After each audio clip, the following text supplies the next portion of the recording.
Welcome, welcome everyone. Dr. Stephen Hobbs here from the International Mentoring Community. And we're participating in living through a community conversation about mentoring. And we're doing this from the perspective of two conversations. One is the conversation about those who are just joining this world of mentoring or have sort of put their toes in the water and they're just looking to get some questions answered. And then conversation number two is for those who have been swimming in mentoring and would like to get some updates on maybe some of the strokes that they're using and to just get a better sense of some possibilities from people who are in a deeper practice. And that's where we are headed today. So one of the things I'm going to do is I would just love to hear a little bit about who's on the call here. I've got three people joining me. And as I mentioned, I am with IMC, but let me just help a little bit and then I'll get one of you to share. I'm the co-founder with Doug, and I also serve as the director of certification. So we have two certificates that are available, Certificate of Achievement Mentoring and Certificate of Competence Mentor. And I can share a little bit more as we move into our conversation. So I'm just looking at this, and the next person beside me is Desiree.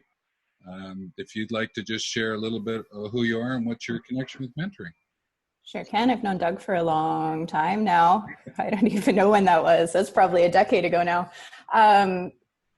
My connection to mentoring, I work entirely in a remote environment. So I have worked in adult education through nonprofit environment for about 10 years, and most recently in digital remote work and tech for the last 5 years. And so I've always found myself in that adult education role as a mentor, as a coach, and guiding people through their practices, whatever that happens to be or what industry that is. As it relates to right now, I just took on a role taking basically strategy and partnership for the entire company. So I've got about 2,000 people that I'm taking care of with learning and development strategy. Part of that is likely going to be supporting leadership programs, but also there's a lack of standardization in coaching, mentorship. People are making do and doing their own thing. So my connection to it is guiding a lot of those processes, but also facing the resistance along the way in terms of people are busy, they're used to their own communication habits, good or bad, especially as it comes to remote teams. And I do personal mentorship here and there, but I think it's more casual. People reach out because they know those skills exist and they're on a friend basis or a professional friend basis, which I'm currently stepping away from because of all the stress and taking care of personal life. But yeah, that's the summary. Oh, well, best wishes. You're jumping into something that's a pretty big swimming pool. If I continue my large swimming analogy. Well, that's great. Well, thank you very much. Thanks. So I'm just going to go across. I've got Doug, you're next, and then it'll be Vaughn. Okay, I thought you were going to go the other way, but that's all right. There you go. So I'm Doug Lawrence. I am the co-founder of the International Mentoring Community, and I'm also director of education. I've gone through both the Certificate of Achievement and the Certificate of Competence Mentor, and I will be at the beginning of the month of, what are we in, April? So it's beginning of May. I'll be asking to be enrolled in the Journey Mentor program so I can become certified as a Journey Mentor as well. So I've been involved I've had my own company focused on mentoring for 10 plus years. I've accumulated in excess of 2,000 logged hours of mentoring, working with people at all levels. And I'm now entering into the wonderful world, or not so wonderful world of mental health and mentoring, and how mentoring can be part of the support structure for mental health. So that's a short story. Wonderful, thank you. Yes. Well, and you're also going to do the research. Yes. Certificate of Yeah. Competence as well. So, yeah, it's been almost 2 years since Doug took it, and so it's continuous unfolding at IMC at this point in time. So, Yvonne, share a little bit about you and what's going on. Sure. So I've been introduced to mentoring in more of a formal way since I took a course with Talent C with Doug Lawrence a number of years ago, and I went through a mentoring certification at that time, which has since, I guess, evolved. Yeah. The largest part of my practice is change management and strategic implementation, typically in large corporate financial services. And so as an extension of that, there's often extensive requirement for coaching, but more so mentoring, in that in a very supported way, help people figure out where they are on their own paths, and then help them move forward into whatever that future state of change is. And that's about it. Well, that's great. Well, thank you. So connecting change with mentoring. Yes, wonderful. Well, then to put things in perspective, I will encourage us, if we're not speaking, not sharing, is to put ourselves on mute, and that way we can continue to support each other in that way. Now, with the conversation, Doug and I always have a few things up our sleeve if we need to drop something into the conversation here. But we're also wondering if there's any questions that you might have, or some topics that those who have shown up on the call would like to go through first, or Doug does have the first one up his sleeve that we can dive into. So Desiree, Yvonne, is there anything in particular you'd like to chat about mentoring today? I don't know if it's a starting topic, but one thing that I know that I'm up against a lot is the people that get it, and they're open to doing it well. But engaging those leaders that may not see value in mentorship, or they think they see value in mentorship, they think they're doing it, but they're not quite. So I'm always open to conversations on how to educate and engage those folks. Okay, thank you. Yvonne, is there anything you'd like to jump on today? I think one of the key motivations for me joining is this current environment that we're in, and my fundamental belief that in a time of accelerated change, especially externally driven, really out of my control change, the need for mentoring accelerates as well. And it is often undervalued, under-recognized, and yet the number of people that reach out or are trying to speak to someone other than their leader because their leader isn't exactly in the right frame of mind, or even other people in their organization, because everyone's in a bit of the same pond, really trying to help find somebody outside whatever their environment is to help them with sort of a guided thought process and kind of chin up and eyes forward framing. So that's what I'm hoping that we touch on. And certainly I suspect a big part of the reason why you've got these sessions set up right now.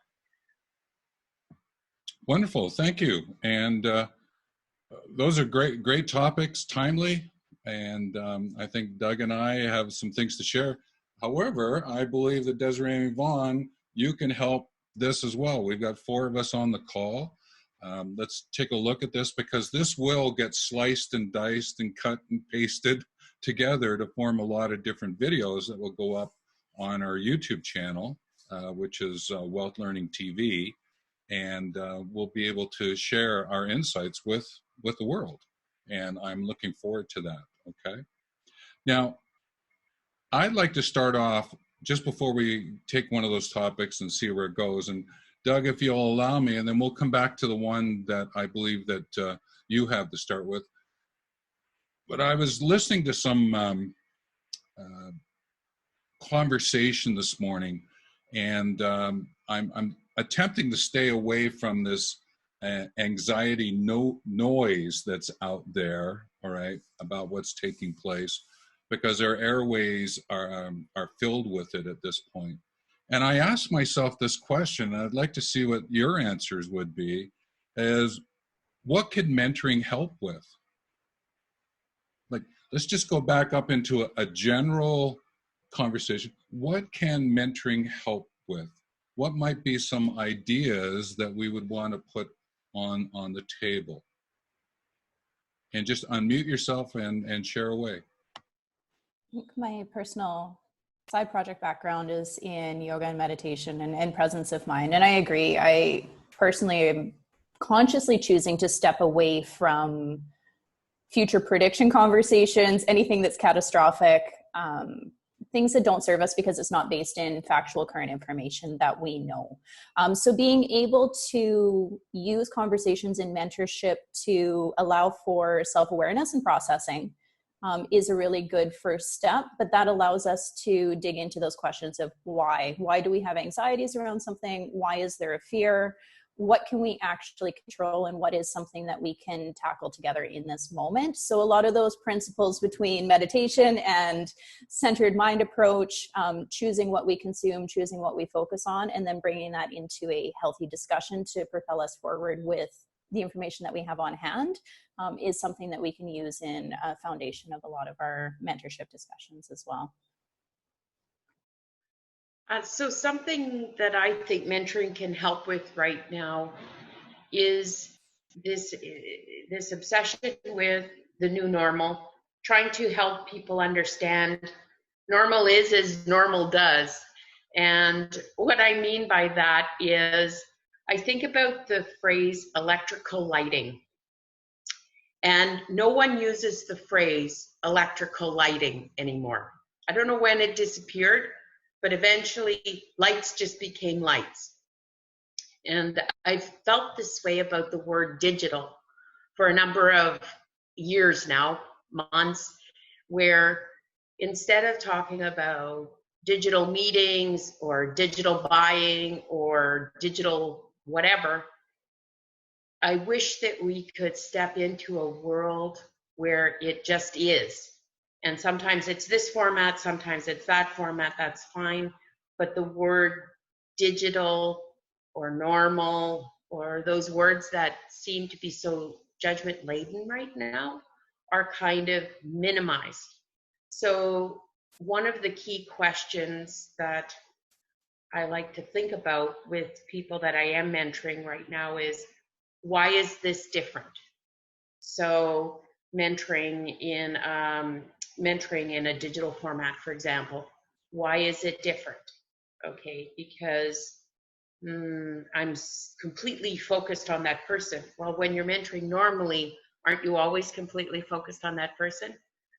Okay, so helping people step into peeling back their understanding, I think is really something I'm thinking a lot about, and so glad to have people like you to be able to talk out loud about it. Great, thank you. Doug? So for me, the word anxiety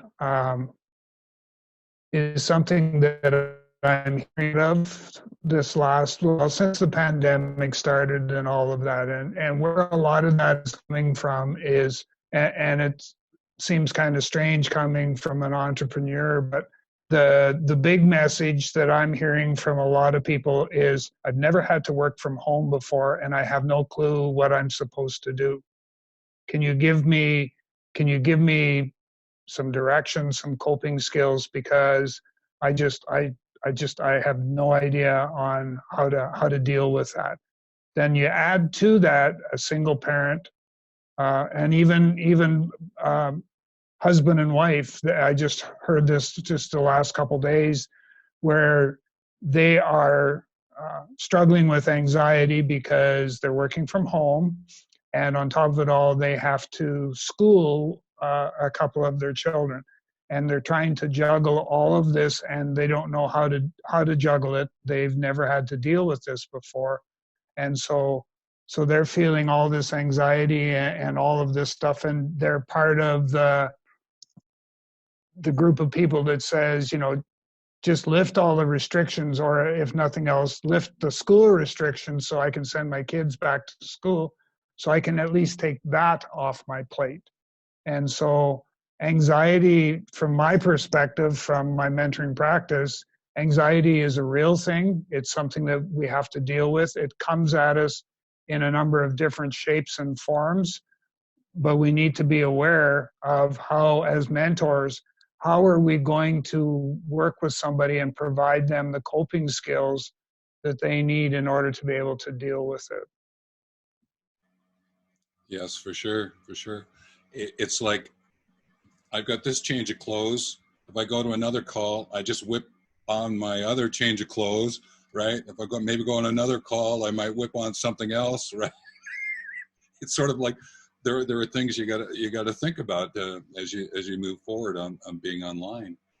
If I may, I'd like to share what I think mentoring can do for us. And I'm going to come from an eco-creation point of view, because I have a very strong connection with earth and trees. And I'm looking to really bring the world of mentoring into parents and grandparents and children, and bringing it in that perspective. Where I see mentoring helping is in this time of decreased vibration.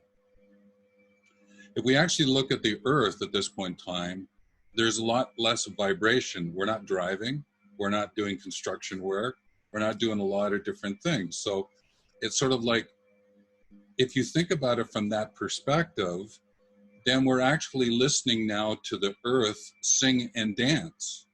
The earth sing and dance, not our sing and dance on the earth.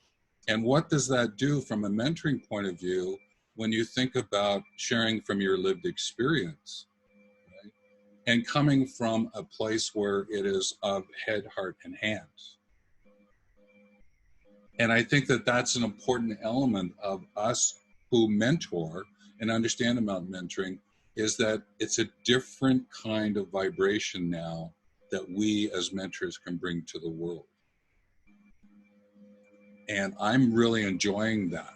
I'm thinking that there's something here, and that's why I wanted to ask this question about what can mentoring do.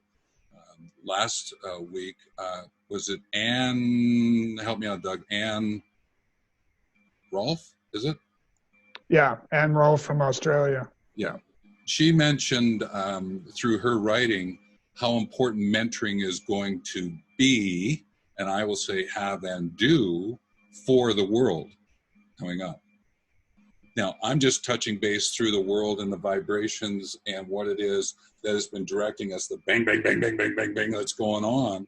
And I'm thinking our mentoring is going to provide a different storyline. That's where I'm sort of going with this. And I thought that this would be really great. And so with that, what I'm going to do is I'm moving us into what's called gallery view, and rather than just listening to the speaker. So if you've got something you'd like to share, I think, if I may, Desiree, self-awareness was a word. The new normal, or the use of words. I think words matter, Yvonne, in terms of where we're going with things. Doug, around coping skills. I'm talking a little bit about decreased vibration. Any thoughts that springs to mind? And let's sort of see if this takes us any direction before we return to let's say Desiree's question. So let's just open it up and see what happens here. Yeah, in terms of the vibration piece, we've had a lot of conversations. I think having worked online and having the skills of working at home, having to transform your communication skills for many years, it puts me in a unique position to be able to speak to that and what that looks like in terms of transformation, having been through it for years. My team right now is transitioning because we restructured. So we're now in a mixed environment with two 2 people that have been fully full-time, and then we've got our team that's been fully remote for a long time. And so we've been noticing this, you can say a vibrational change or a communication change, in terms of how somebody views their message, their communication, and how that actually gets transmitted. And so there's a lot of role modeling that can be done through mentorship, and it can be done online. It doesn't need to be done in person. Role modeling, going deeper in conversation, further vulnerability, further context, and being very selective about the words that we use. And that can support the vibration of the moment, the connection of the moment, in a way that needs to happen to hold the space, maybe in a different way than we would have had in person, where that energy is present in front of us. Yeah, I like it's sort of when I'm using the earth singing and dancing, it's this notion of the plate tectonics, like the earth is moving. We can actually hear that now. Whereas, seismologists, we're always digging. Is that what might be going on in a local place? I'm in Panama, we had 2 earthquakes this morning on both sides of us. So we're moving around here a little bit. Yes, and this notion of, the flow and how we might be able to use some of these natural words in our mentoring. And it may have, a deeper resonance. So I like what you're sharing and where you're going with it, Desiree. Doug or Yvonne? Go ahead, Yvonne. Well, I was just going to say, go ahead, Doug, because I'm only, my internet connection is unstable. So I'm getting about 60% of the conversation. So if you contribute, then I'll get maybe a little bit more than the 60% so I can pick up on the theme. And if it helps at all, we can always go to the non-picture, because Doug sometimes comes up in the yellow, almost red bars. I see that. Yvonne, I haven't had a chance to see where you are with things, but if you need to, just pop to the your picture that you have, and then come back in live and chat if we want to do it that way as well. Okay, Doug? I'm still I'm still deep in thought, so yeah.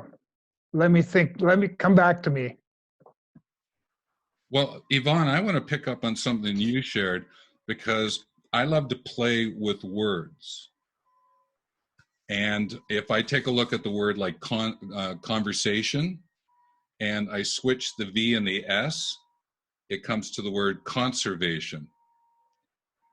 And when I play with conversation, I'm also attempting to figure out what is it that I might want to sort of do some conservation around. So the conversation is about, how do I coordinate the behavior of others? I get that. But there's also, we're having a conversation to hold some kind of space to conserve some things. And I think mentoring, in terms of a mentoring conversation, is there's a conservation that's going on about how to help one another to conserve something, to bring something into our world. So words really matter. So I'm hoping that this is a bit of a test, Yvonne, too, to see if you're picking up a little bit more of what we're chatting about. So let's turn it over to you and add something that you'd like. So I've flipped off the video there. Hopefully that helps a little bit with my connection. The use of words is particularly critical, I think, when you are missing out on some of the body language or the contextual components. And in particular, I think I posted something on LinkedIn the other day about Max Headroom, who dates back long before Desiree was born, but is a bit of an icon, because the idea was that the screen size is your maximum headroom. And so when he was first introduced as sort of a tech guy, sort of a social icon of the 80s, this idea that your head and shoulders is really all that the world would see of you. So then fast forward to where we are now, and the way that even the screen itself limits your ability to stand up, go get a coffee, because you don't just leave the frame and then assume people can see you going to get a coffee. You position and interact with it differently.